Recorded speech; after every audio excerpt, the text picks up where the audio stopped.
letting where you're from and letting your location ground your work and ground your ideas is sometimes much more compelling than letting a character ground an idea.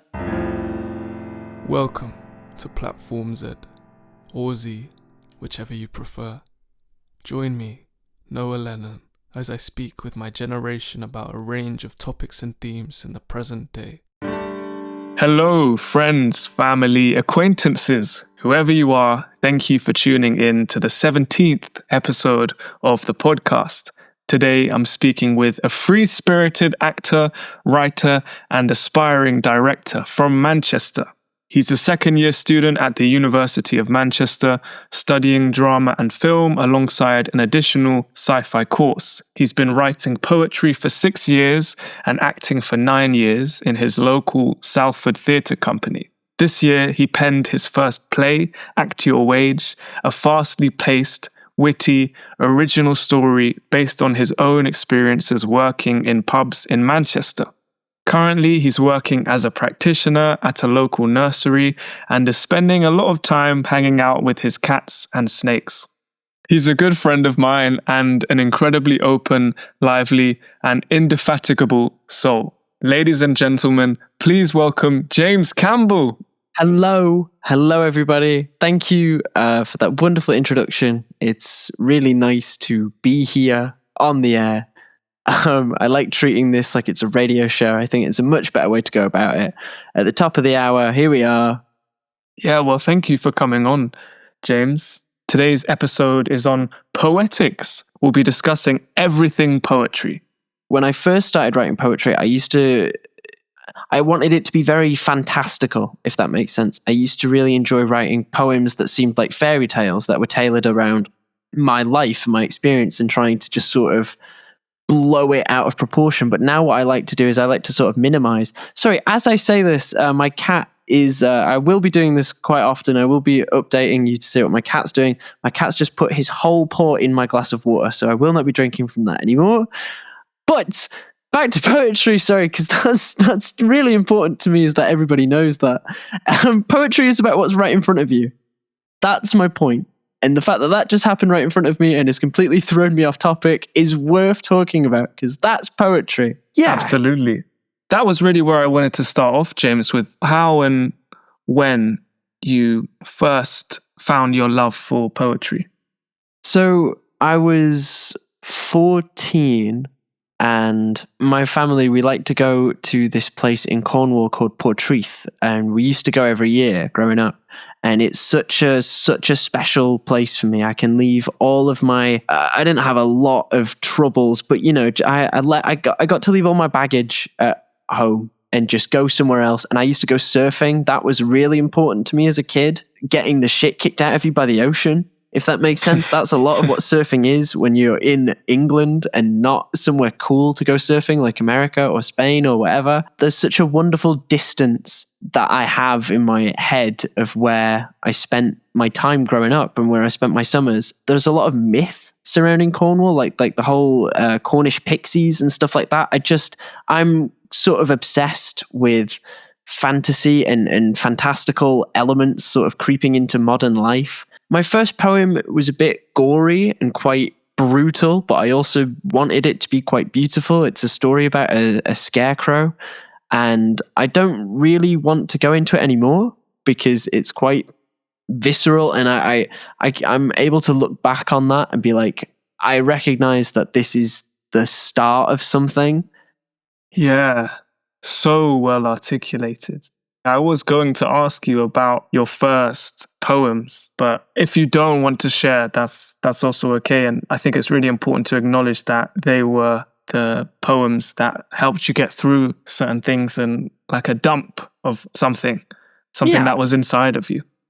And I think what sort of changed in my style and what changes in everybody's style of writing, of performing, of dancing is I knew when I was writing these, I could still tell I had no sense of rhythm or style at all. I was just putting together words that I specifically thought were very beautiful.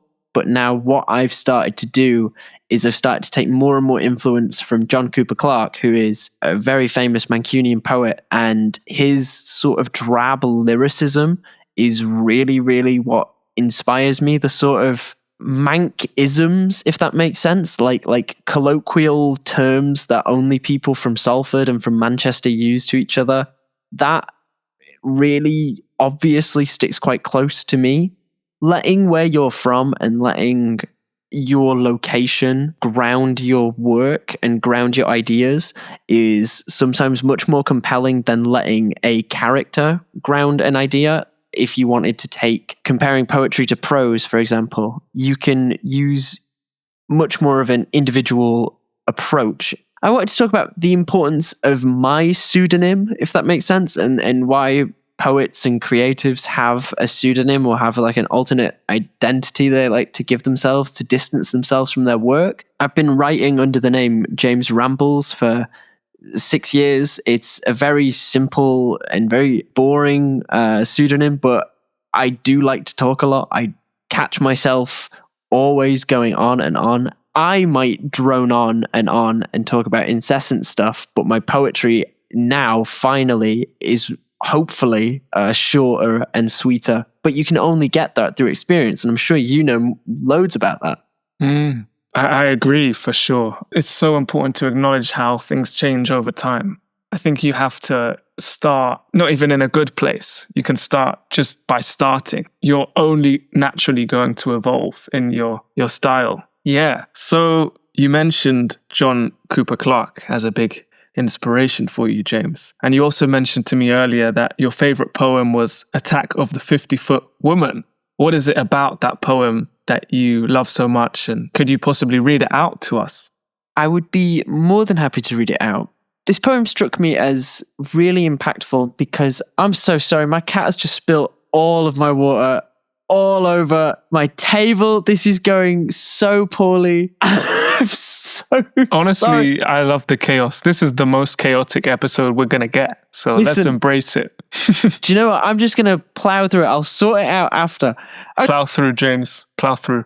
Attack of the 50-Foot Woman is a very powerful poem to me because the imagery and the words used are very sort of that idea of the Manc colloquialism being used. I read this anthology while I was on a plane to Kenya because I was doing some teaching work over there this summer, and I shared some of these poems with the children, and I asked them to make their own based on the techniques used in not just in this book, but just around all poetic forms. The idea of making poems out of pictures and poems out of anagrams and stuff like that. But what this poem does is it really takes me back to studying science fiction and studying this film, just the visualization of female empowerment and how that's seen in John Cooper Clarke's eyes. So the poem goes like this.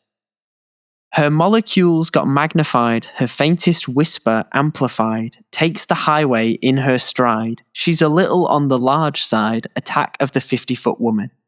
Feeling vaguely discontent with all the spleen that's fit to vent, dressed in a circus tent, her irritation overspent to an almost biblical extent, Attack of the 50-Foot Woman. She's a radioactive, predatory flirt with a figure made to disconcert.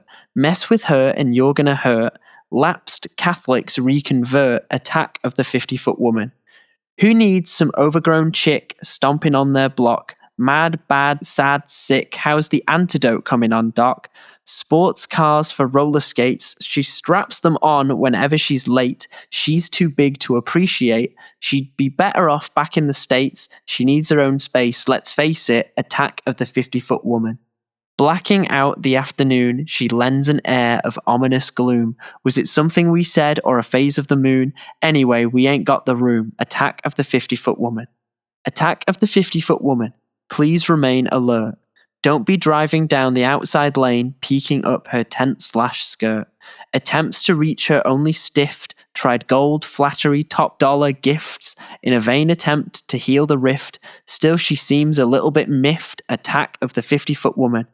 What's the army doing? Nada. Totally trashed the state of Nevada, pissed all over the National Guard. Attack of the 50-Foot Woman. How come nobody seen her coming?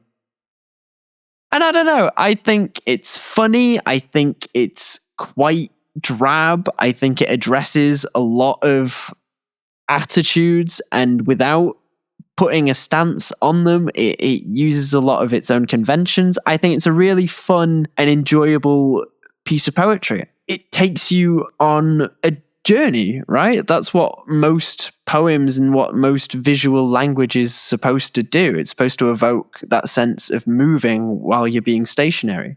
And using so many different sounds and different vowels and different poetic terminology to move you like that, I think it's really powerful stuff. Totally. I love the structure too. That structure of coming back to that one line, attack of the 50-foot woman. And the rhymes are actually very simple in the poem, but it keeps winding on. That's what I love about it. It is that journey idea. And the metaphors, I love works that use an idea, one specific idea, and make it about something bigger, like a commentary on something. So yeah, great poem. I'm going to check it out. I would do too. I wanted to ask you too, James, how important has reading been to your poetry? For me, you can't have one without the other, and that's a given. My favorite genre is science fiction. My favorite type of world presented is a world that's imperfect and with characters that are imperfect and can't work their way out of every single situation. I love stories that present different attitudes and different perspectives and different ages and different cultures that people are able to sit with and people are able to sort of learn from, even though all of it is based on reality, but it's just distorted in such a specific individual way. I love how you can tell who's writing what based on the language that they use and based on the punctuation that they use. I feel like somebody's penmanship and somebody's written word reveals so much about themselves internally. And if it's okay with you, I wanted to read some of my poetry and how I've sort of responded to growing up in Manchester, responded to reading, growing up on works of John Cooper Clarke and stuff like that, if that's okay. Yeah, absolutely.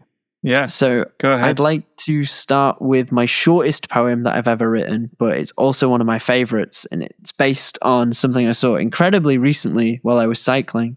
I saw a man off his head. I was cycling home at 2 a.m. I saw a man absolutely off his head kicking a bin, which is a very common sight in Manchester. And so the poem is called Man v Bin, and it goes like this. Man v bin is what I've seen as I'm cycling down the Lancs. Man v bin, I wonder who will win as I ponder on the Mank. Man v bin, to be fair to him, he's putting up a fight. Man v bin, I wonder who'll win, 'cause they're both full of shite. And that's the end. It's a very stupid and quick poem, but I love that. I love leaving a little impression right at the end. Yeah, brilliant. So concise and so witty. Actually, I'm going to bring up your play here. When I'm reading that play, I think you have a really wonderful, from what I've read, witty tone. That's definitely evident in this poem. Something so small as well, something that is overlooked by so many potentially. Whoever's walking past or whoever's driving past would ignore that maybe because it's, I don't know, it is what it is. It's just Manchester. It's just the sights and the sounds of Manchester. I think it's great that you can take something like that and sort of illustrate them, bring them to life in a way. Because so much about the city goes unsaid. Everybody talks about the nightlife and nobody talks about, I don't know, we're a city that really struggles with homelessness. It's such a huge issue. And especially approaching this time of the year, it's really becoming a problem. And as someone who has volunteered in shelters at places like a Cornerstone, you know, seeing that side of Manchester, it really, really does make you want to focus on the smaller things, the things that people sort of turn their nose up without realizing that that's what they're doing. Does that make sense? Absolutely.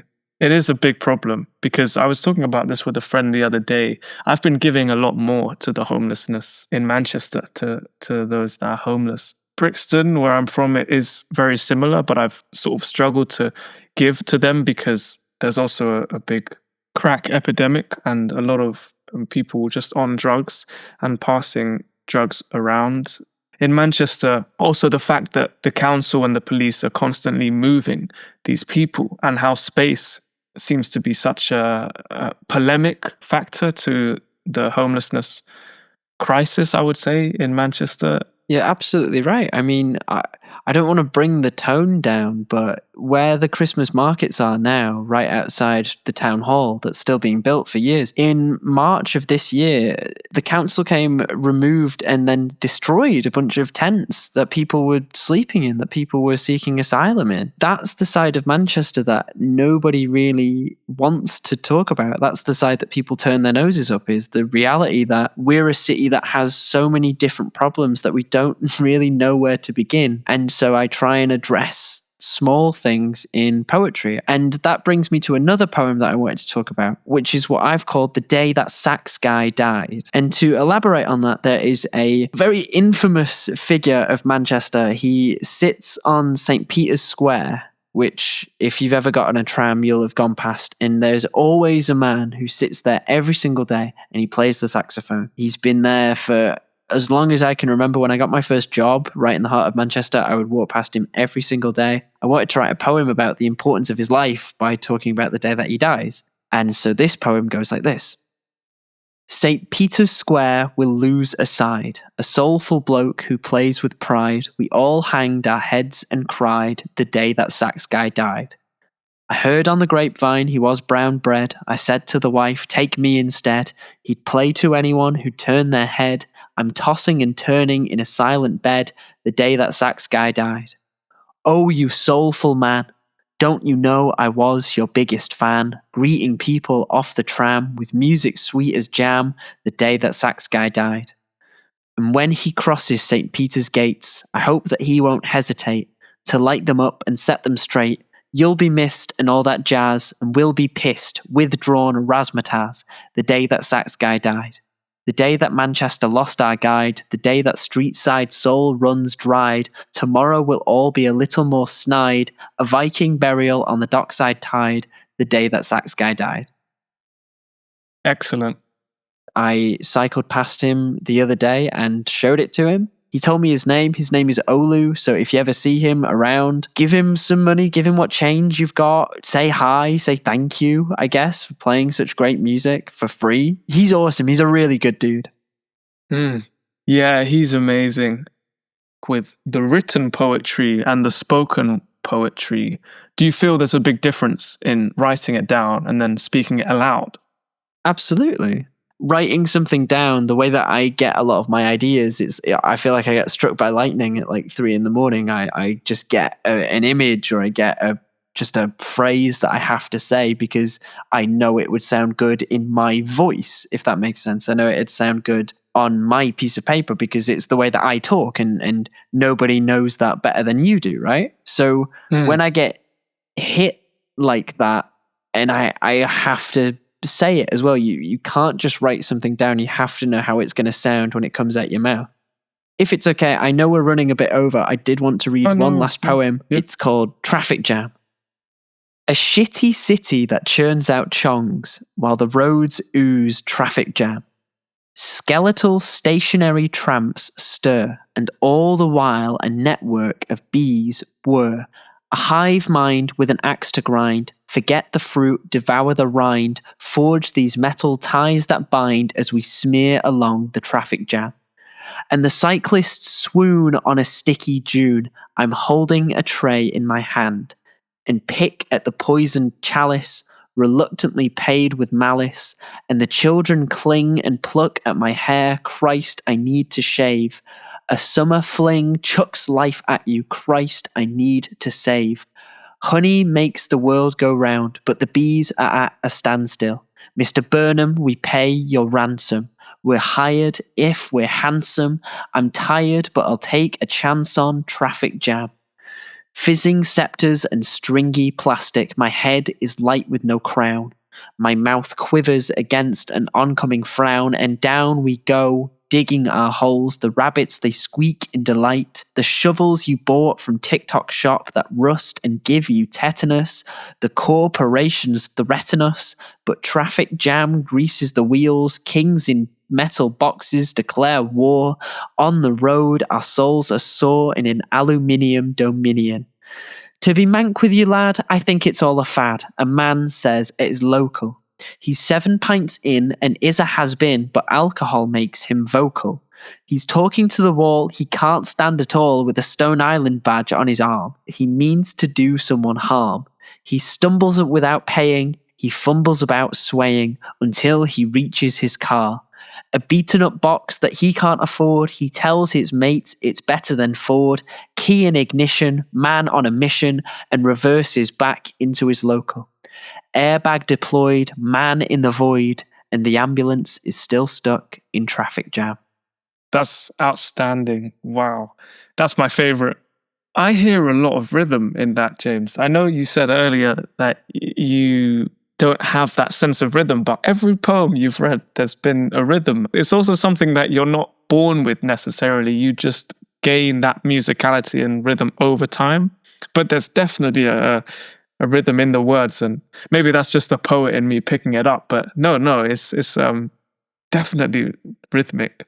Well, thank you. That really does mean a lot. I wanted to ask you, you speak as a poet, how old were you when you wrote your first poem? What motivated you? When I first heard rhyme, I thought, wow, words can do that. Just from a sonic standpoint, I was shocked and surprised. It sounded like magic, sort of like some sort of trick that you can do. The first time I wrote a poem, I was 11. That was my first poem called The Dance, based on a dance show that I did, a contemporary dance show at my dance school at the time, Trinity Laban in Deptford, South London. I wrote that poem to capture that feeling of going on stage and performing. My grandfather, he said, "This is really great." And he is a poet of sorts as well. He used to be a journalist for the FT, Financial Times. He's a great writer. He's Irish and he's got that incredible spirit. Fantastic with words. A huge inspiration of mine. Shout out to David Lennon. I know he's listening. He always says, if you don't ask, you don't get. So he emailed the school, the dance school, and he said, my grandson, he wrote this. What do you think? And then they put it up on their website, Trinity Laban. If you look up Noah Lennon, the dance poem, then you can find it online. I'm reading it right now. It's really good. I can't believe I didn't know about this. It actually slaps for an 11-year-old. Like, it's really, really well made. Thanks, James. Yeah, No it was worry. fun. I'm going to ask you the Platform Z quickfire questions. Are you ready, James? No, I'm not ready. Okay, I'm ready now. No, I'm ready now. It's fine. What was the most recent thing that inspired you? The most recent thing that inspired me was honestly watching my cat knock over that glass of water while I'm trying to talk to you and while I'm trying to maintain an air of being a professional. My cat just comes over and knocks my entire glass of water all over my nice table. I think there's a lot of imagery behind that. Absolutely. That's the next poem. I'm ready for that. What is your goal for this month? My goal for this month is to make sure I get everybody gifts that are practical and serve a purpose rather than being a waste of money and very flashy. I'm watching Gremlins tomorrow at a cinema. It's a bottomless Gremlins event. My objective is to not get too pissed while watching a Christmas film, but the event is bottomless, so I'll see how I go. Great. What's one bad habit that you need to get rid of? I bite my nails, I never let them grow out. And then when my cat comes over, I can tell that my cat wants to be scratched and I can't do that because I bite my nails and I feel so bad for him. I need to look after my bike properly. I need to be more tidy. I used to miss being like such a neat freak that I couldn't have a single thing out of place. Since I've moved into my new house, I've let it go. I need to get back on the ball. You know what I mean? What does joy look like to you? putting up my tree. I quit my job to go and put up my tree on Christmas with my family. There are some places that you should be rather than earning money and feeling like you're contributing to yourself when really you can make a wider contribution to a group of people that you love just by being there, and your presence should be payment, if that makes sense. Putting up my tree with my family is something I've done every single year. It's not something I want to miss doing. And so, yeah, I quit my other job the other day and I feel really good about it. So powerful to hear. When have you felt the most love? Sharing my play around and getting positive feedback on something that I made largely by myself. Not just getting positive feedback, but getting criticism, getting the right critiques. Not having it be immediately dismissed feels great. And I'll remember that feeling for a long time. It's a superb play. Listeners, make sure you're on the lookout. There's going to be developments soon. I hope so. I really, truly hope so. Me too. What's the one thing you'd change in today's society? I would give every single figure in power a lie detector test that they have to carry around with them every single day while they've clocked in, while they're being a civil servant and trying to look after the world, just absolutely ensuring that they cannot lie and they cannot pervert or distort the truth in any way. That's the most least biased, apolitical answer I could give, is to make sure that nobody can tell a lie in politics. That's the best thing I've heard all year. I'm trying to be chill about it, but that's what I would change. On that note, thank you, James, for coming on. Thank you for taking the time. Anytime. Please take a moment now to tell the listeners where they can find you, what you've got going on, what you've got coming up. Well, like I said, please stay tuned for any news about my play. I have a venue in mind. I have people in mind, Noah being one of them. You can find me at James W.H. Campbell on Instagram. You can also find me at Mez_Rambles. Mez is spelled MES. And that's where I put all of my modern poetry. That's me. And if you see me in the street, don't say anything to me. Please. Do not approach at all. That's my final message. Merry Christmas. Merry Christmas. Have a Merry Christmas. Have a happy holidays, everybody who is listening. Take care. Goodbye. Goodbye. Thank you for listening. I hope you enjoyed. See you next time.